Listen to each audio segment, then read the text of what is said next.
This is Ron again. I want to take you to the next level of this. I rebuilt the indexes about 5 minutes ago. You can see that exploration and production has taken over, but let's do it again. I'll go to the designer, go to industries.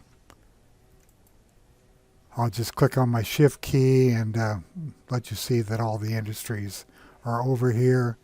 Then I go to rebuild indexes and group. Let's see what this number is here when I finish. That's all there is to it. You can see that it clicked up to 9.34%. Cruise lines are now 9.60. Base metals are 7.67. And so on down the line. Okay, now, what do you want to do if you're looking for a trade? You can see that I have a thinkorswim window in here, and I have this pinned always on top. So what I can do is if I want to look for an intraday trade, I can just type in a symbol. And a while back, I typed in Canadian Natural Resources.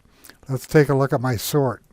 My sort is on industry percentage change 1 day, and I'm using the change, the last from the low of today. This is a new field in HGSI that Matt gave me. If you want to find that, you just go up here, you type in intra, and it is the last divided by the low.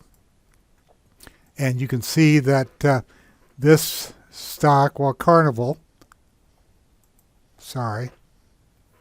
Oh, I made a mistake. I see when I rebuilt the indexes, I didn't see this. The cruise lines have jumped back above the exploration and production. But the stock I was looking at before, and I should have taken the trade, is Canadian Natural Resources. You can see that it's up 21.56% today. It had an engulfing candle yesterday on pretty heavy volume, and this is the projected volume, this magenta line, and it's got an effort to rise. So this is just a matter of going top down. You can see that it's 18.36% above the last is 18.36% above the low of the day. And if you look over here, you can see that it's actually up 22.19% for an inexpensive stock. That's a nice gain for a year. Okay, let's go up and look at these two Carnival charts here. People are bargain hunting. I mean, that's all there is to it. These stocks have taken such a tremendous beating. But what do we have here? We have two stopping volumes back to back. This stock is up 10.44% today. It is 29.09% off of its low. So here's the current price. Here's yesterday's close. But from the low to here, that's 29.09%. The next one is 24.78%. Couple of stopping volumes again. They can have these stocks right now if they want them. I certainly don't want anything to do with them, but I think they're probably just short-term plays. Okay, let's go take a look at the top stock based upon my sort, Yuma. It's up 36.55% from the low. The change today is 34.97%, but you can see that it's selling for what? $1.98. Still, the percentage gain is tremendous, and you can see that there's been some accumulation in there. There's CNQ is what I looked at. Here's a $4 stock. Let's look at it. You can see that it's up 22.09% today. Projected volumes very high. It's up 15.86% from the low. The range is 89.89%. So let's say I'm interested in this one, DCP. I just type in DCP. and it goes into Thinkorswim, pulls up the chart. I can zoom in like this, or I can make it full screen. Now what I use 3 moving averages just like I do in my daily charts. I use the 3, the 6, and the 18. The 18 is red. If it's above the 18, I consider that good. When the 3 and the 6 cross the 18, that's a potential buy point. And on a little pullback like this, when the 3 goes up through the 6, another buy point. So what I'm doing is I'm combining HGSI and Thinkorswim and getting a visual on the intraday. This is a 5-minute chart. Some people like to use 1-minute charts. I think that's pretty fast, but it's just personal preference. Now you can go down the list on any of these and take a look. Here's a group that's up. Cleveland Cliffs, that's a well-known name. It's up. The group's up 4.59%. It's up 12.67% from the low. What's the range? 96.8. Let's just bring this up, and you can see that the low of this stock, where was it? It was down $2.66, and it is currently 409. Let's take a look at it here. A little late to be buying it now, but well, I shouldn't say that. I don't know.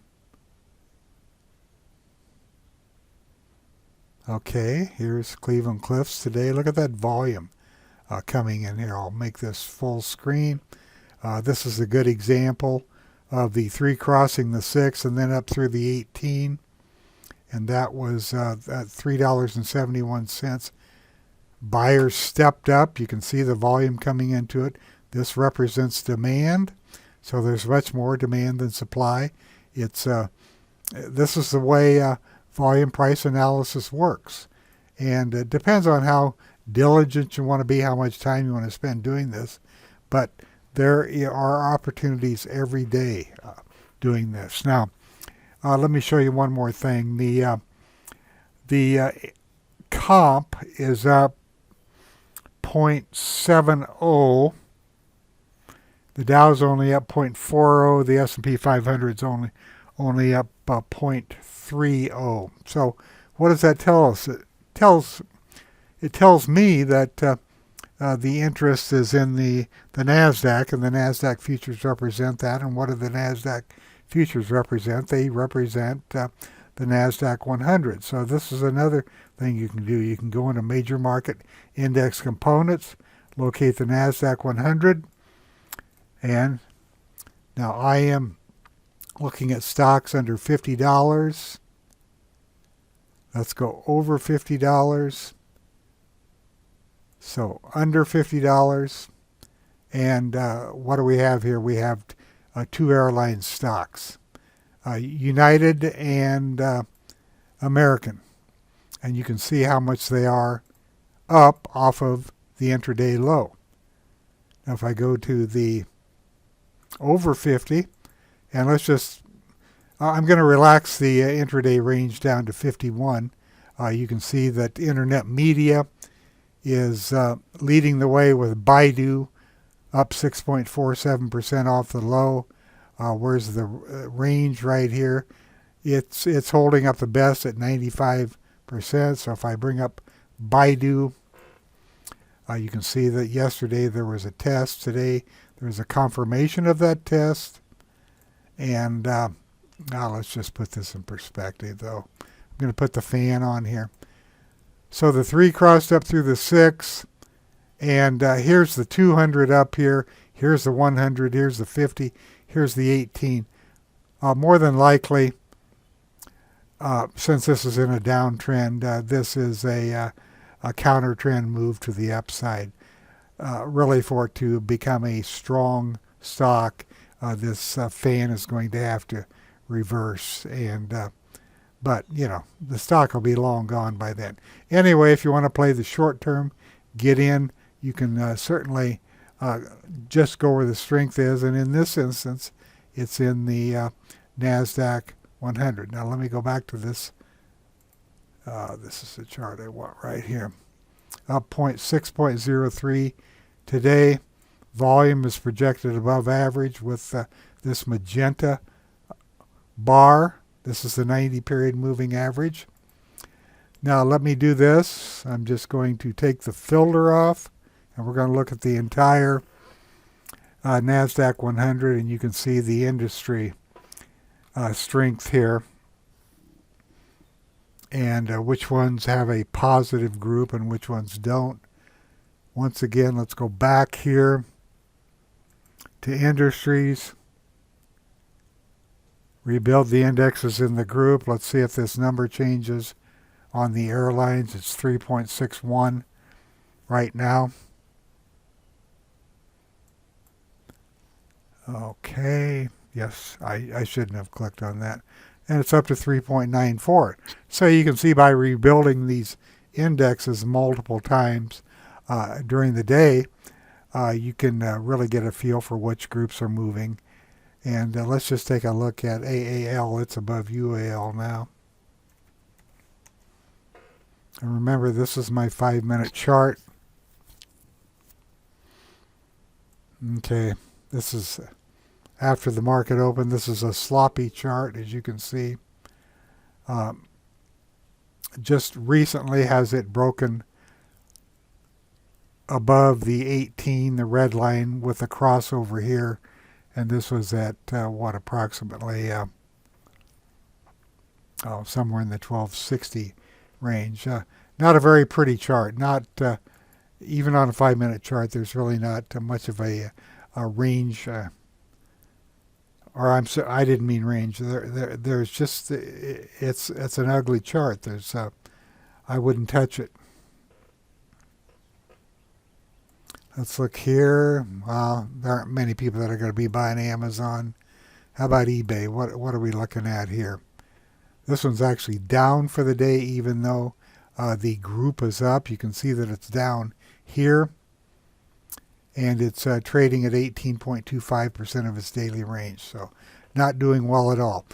Anyway, that's why when I take the filter off, you're going to get a lot of these that are not doing well. If I reapply the filter, these are stocks that are trading for over $50 with a range of 51. So this would isolate the stocks that are above their intraday range of 51. When they're yellow, it means that they will not turn green until they get up to 66.667. But I like to do this sometimes because it shows me stocks that are in the group that may be moving up. Anyway, there's a lot of ways you can do this, and these are just a few. Extremely powerful, though, in HGSI with when it's combined with Thinkorswim. Thanks for listening. If you're not an Insider Club member, you can certainly join. It's only $25 a month or $200 for the year, and I'm constantly developing these screens and showing people how to use them. Thanks for listening.